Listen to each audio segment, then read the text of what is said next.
guys. I have been sitting here for the last 20 minutes, I feel like, trying to get the right shot because I'm in a really cool room. I'm in LA and I just can't get the right lighting.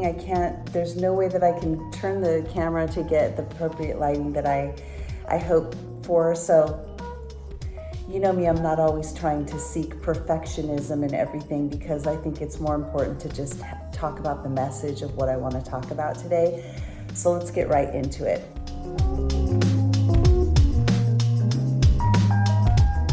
I want to talk today about the themes that I'm seeing that are occurring. They may have been more than just this week, but really this week I've seen an increase in some strong themes, and there's 3 themes in particular that I want to talk to you about. They've affected me and people that I know and students because I get a lot of comments, and that's the great thing about having an academy, is that I get to hear so many different people and what they're going through, and it allows me to see how things are themed, how things are patterned throughout different time frames. So let's go ahead and get right into it. One of the first things that I've noticed right now is people are dealing with financial themes right now, and it's in many different ways, so it's not always in a negative way.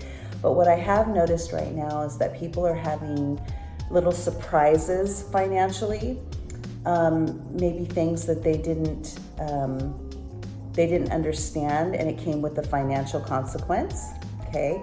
And that could be as simple as just not understanding business things, and there's a financial consequence to the business dealings that you have. Lifestyle issues where people are living beyond their means, and they're finding a consequence in that. People are dealing with financial instability through job instability. And we're going to get into that a little bit later, but that has a financial element to it.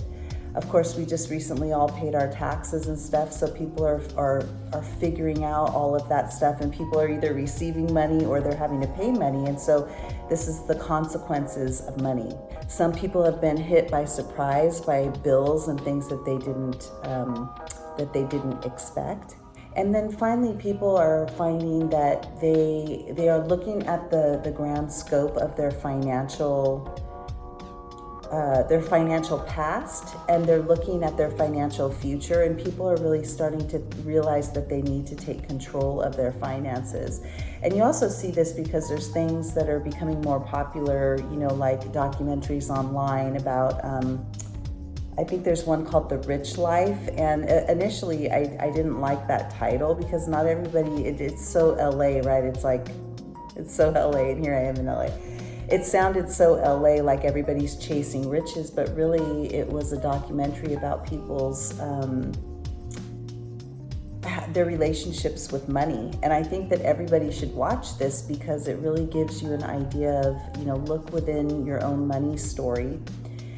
And one of the things that I really loved about it is not only is he looking at, in the documentary, do they look at each person's money story, but what their particular circumstances are. And I think there's so many different stories that everybody could kind of find themselves somewhere within the story that's going on, but it also educates you on how to really break down what you need to do to get your money right.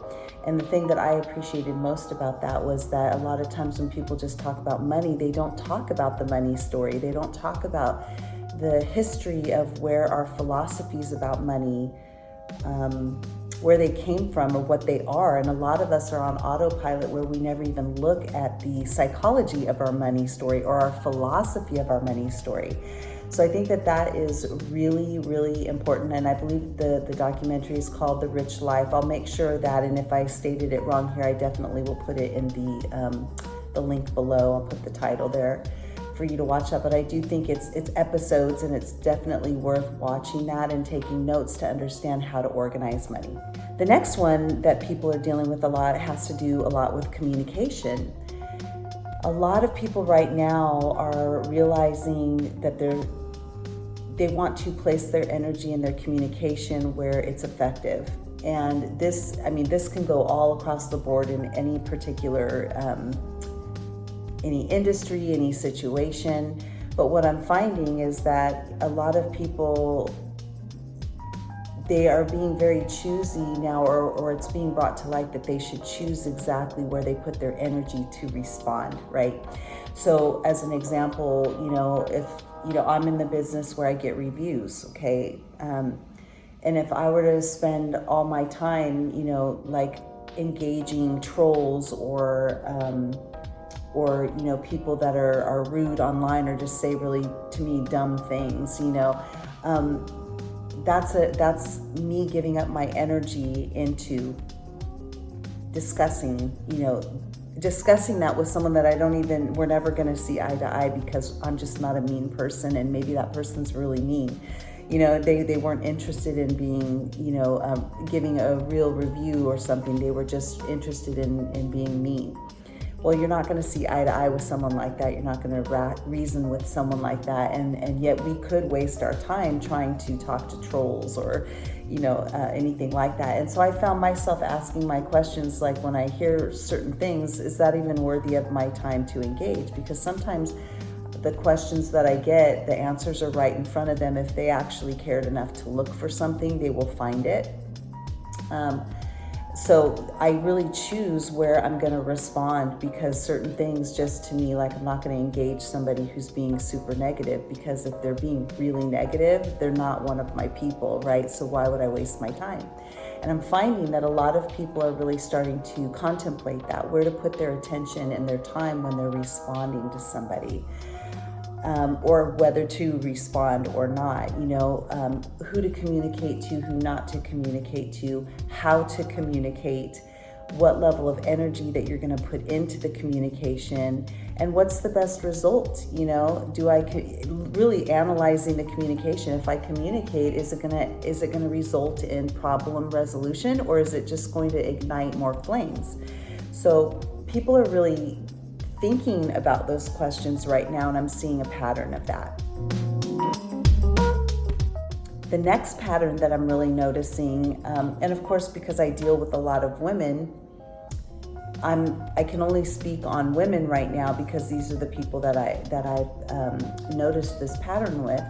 But a lot of women are really dealing with health issues right now, and also the consequences of the way that we live, or the decisions that we've made about the consequences to our health based on the decisions that we make. So an interesting thing is, a couple of weeks ago I did a video, and I'll put the link below, that had to do with, I think the title was like, treat yourself like gold, and it had a lot, I think that's the title, I could be wrong, but it ended up really resonating with people. And it's so funny, you never know what's going to resonate, because I thought maybe this is kind of boring for people to hear, but it had like a lot of views because people really resonated with the human condition of it. And it has to do with, really treating ourselves like, we deserve quality. And I'm not talking about, being extravagant. I'm talking about like our health or our fitness, or what we put in our body, or, like something as simple as wearing contacts. Don't go get the cheapest one that's not going to let your eye breathe. This is an organ in your eye.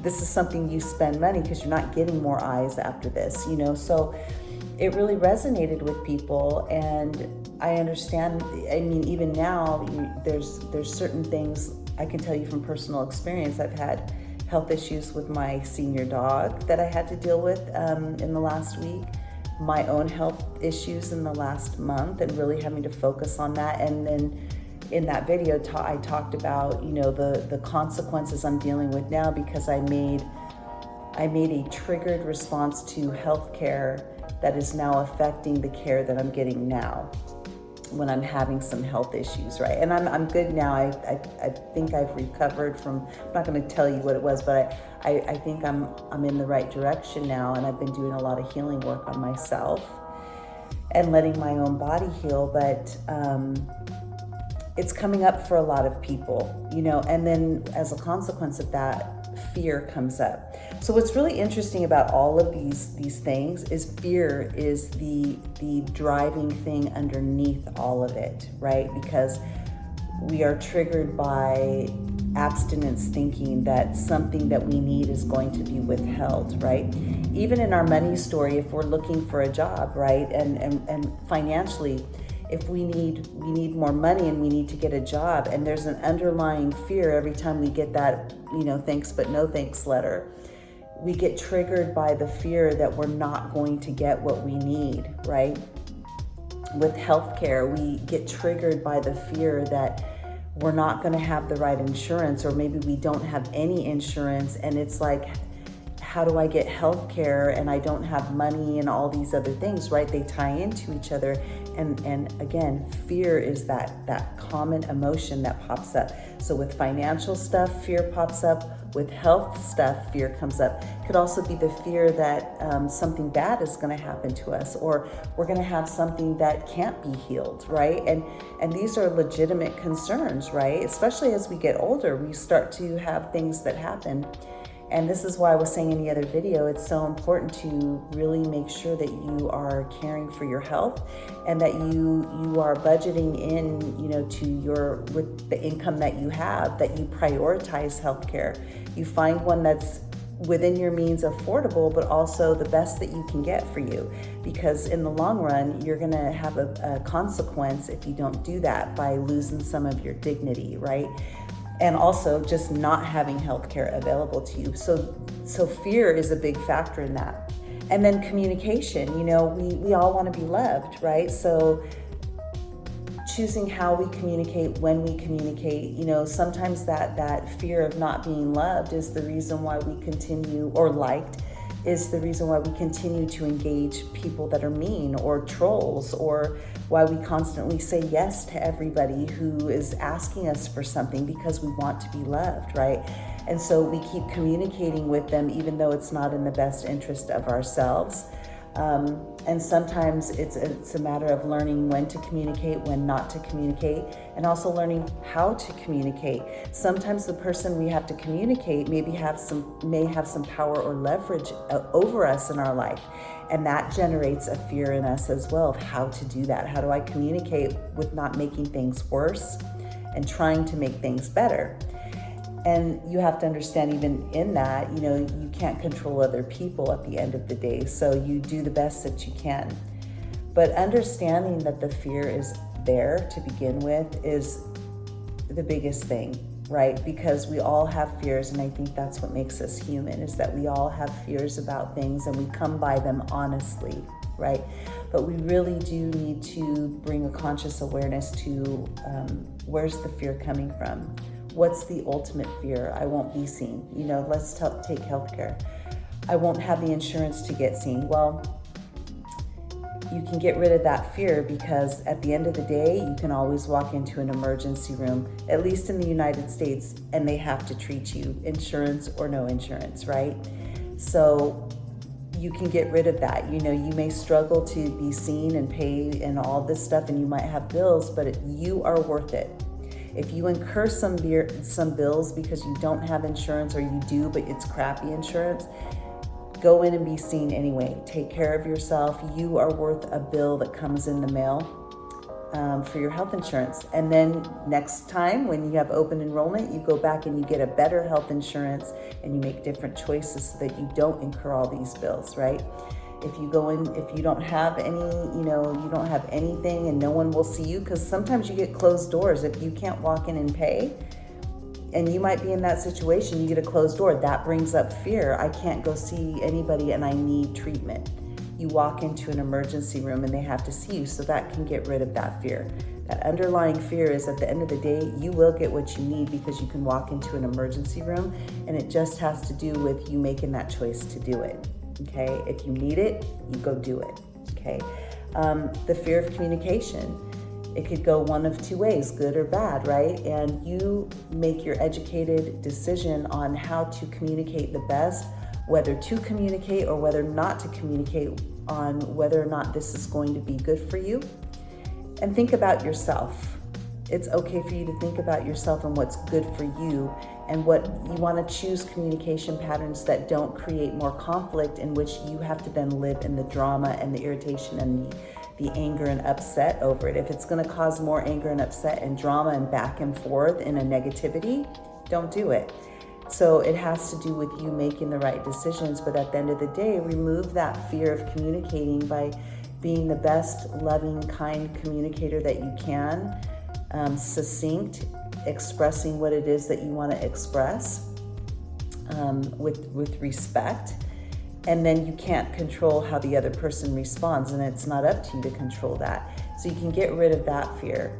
And then, just not responding, you don't have to worry about what a troll is going to say in response, because these are not your people anyway. You don't care about them, and plenty of people can look at trolls and they can see them and go, she doesn't even respond to these people because they're just trolls and they're negative, and people will see through that.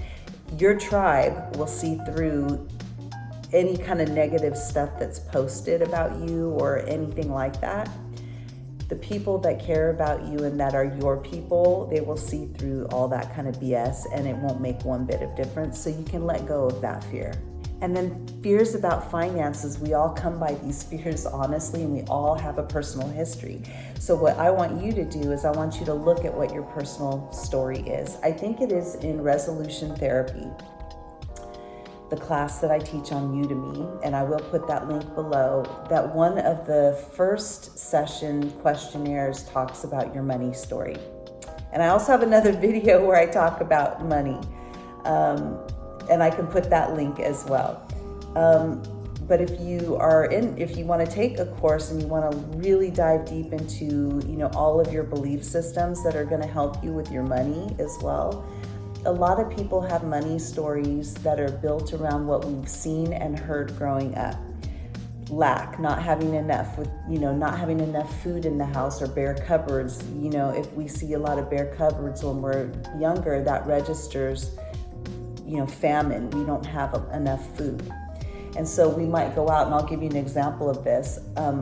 That was my story growing up, living with my mom and a bunch of sisters, and it was competitive eating. We all competitively grabbed what we could in the shelves because there wasn't a lot. And a lot of times, I would follow the rules of, pace yourself, don't eat all of this at once. But, my sisters wouldn't, so they would grab everything. And then because I followed the rules, I got less. And that created in me a fear of not enough food, okay? So that flash forward, now I want to always keep everything completely stocked all the time. I never got to get the chips. On occasion, there were chips in the house. It was very rare, the little snack bags. And my mom would say, only put those with your lunch. My sisters wouldn't listen, and they would just eat through the entire thing. And by the time, and I was trying to follow the rules, and then I would go back to get something and they were all gone, okay? So you flash forward, that was part of my money and abundance story.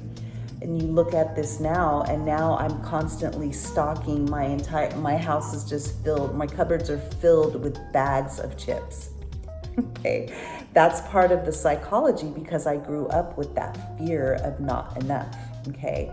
And it doesn't mean, I'm going to stop eating chips now, because it's one of the things that it's like makes life worth living for me. Potato chips, it's like the best invention on the planet. But seeing the psychology is different, okay? And seeing your money story is different. Understanding, how your finances are. I think if you watch that documentary that I told you about, it's really going to help train you how to break down, how to save, what to look for. And even the person who has the most, moderate income whatsoever, even if you don't make a lot of money, it is a formula that you follow that is based on your own income. And you absolutely can start getting a hold of your financial story so that you don't have to have fear. I did it myself, came from a lot of fears in regards to money. And over time, I've really learned how to educate myself so that I don't have that fear. Now, that fear occasionally pops up. Yes, it does. But I understand what it is now. And so I quickly guide myself back on track, okay? So those are the main three themes that I'm seeing right now. And the fears can cause a feeling of, desperation and all these other triggers that we have from childhood. But at the end of the day, just being consciously aware that first of all, that where these are coming from come from our history that we came by honestly. And then just looking at the stories, like what is the internal dialogue and story that I'm telling myself that is generating this fear or anxiety? Look at that, write it out. Where did it come from? Write it out. And then say, do I really believe that now? And write it out. And if you do have that, how can I change it? What is the new story I'm going to start telling myself? Or what is the new action I'm going to take? So for instance, I decided recently that I'm really not going to, I used to respond to people. I wouldn't call them trolls. They just had really negative things to say. And I would, respond to them, because part of business, especially in Udemy, was, you respond, but you don't respond defensively, but you respond because you're really responding for the future student who's reading, not for the person, because they're not going to change how they feel. But the person that's reading who's considering taking your course will see how you responded. And if you responded with dignity and grace, they're like, oh, I like her. I'm going to take her class. And in the beginning, that is something I absolutely needed to do. But now, because I have we're getting close to hitting 20,000 students. I have almost 5,000 reviews out there. I no longer need to do that. My review after 3 years with over almost 5,000 reviews, I'm still sitting at a 4.77 review. That means that there's enough people for other people to bypass that one, or they get one negative review, but they will see all the other ones that have kept me at a 4.77. So I had to make that choice that, I no longer need to really respond to any of this stuff. And it's really good. I heard another healer once recently, she was telling a stalker story. And what she was saying is that when she really just gave the stalker no attention, the emails no attention, she literally just shut that storyline off that the stalker was there, trying to email her and get to her through other avenues. When she really shut all that off and didn't read the email, she would see it come through and it would just delete it. What ended up happening was she didn't give her energy to it, and so it ended up fizzling out because she wasn't feeding any more fear into it, right? Now, that's not going to work for every case, because if some stalkers are they're dangerous, there's different levels, I guess, of what people are doing. But if they're stalking you cyberly, one of the things that you can do is just stop reading it. Just delete. Don't open up an email if you're getting hateful emails. Just delete. And this goes for anyone. I mean, this could be, if you're getting emails and before you open it, you start shaking because this person's just creating conflict, delete it. Don't give your energy or time to it. Because when you do that, you're opening it up into your own life, right? So you have choices, you have all the power, and everything that I ever teach is about self-love and self-empowerment, okay? So that's it, you guys. It's been a lot, and I had fun. I know the lighting isn't the greatest in here because I'm in LA, but it's actually, there's a big window right here, but it's a gray day. But I did like these luminant lightings. I have these lights at home. You guys probably have seen those. But I just wanted to do our Wisdom Wednesday this week and talk to you about the the major three themes that I'm seeing that are really in the last 2 weeks have really been pretty big for a lot of people. And so I wanted you to know that if you're experiencing any of these, this is just an opportunity of growth for you. This is not something to be afraid of. And you're also not alone in it, right? The universe is a great teacher, and she's bringing things up for us so that we can look at it again. That's it. You didn't do anything to deserve anything. There's no punishment here. I always look at the universe as a great teacher. Mother Nature, and whether you call it universe, Mother Nature, source energy, God, whatever it is, we are always being given opportunities to look at something again, and that's all it is look at it again and make a choice based on who you are today. Because a lot of times we're still making choices based on who we were 10 years ago. And it's good for us to kind of look at our decisions now with what we're going through now and make some new choices. With that being said, I love you guys. Thank you so much, and I will see you next week. Bye-bye. Ciao, ciao.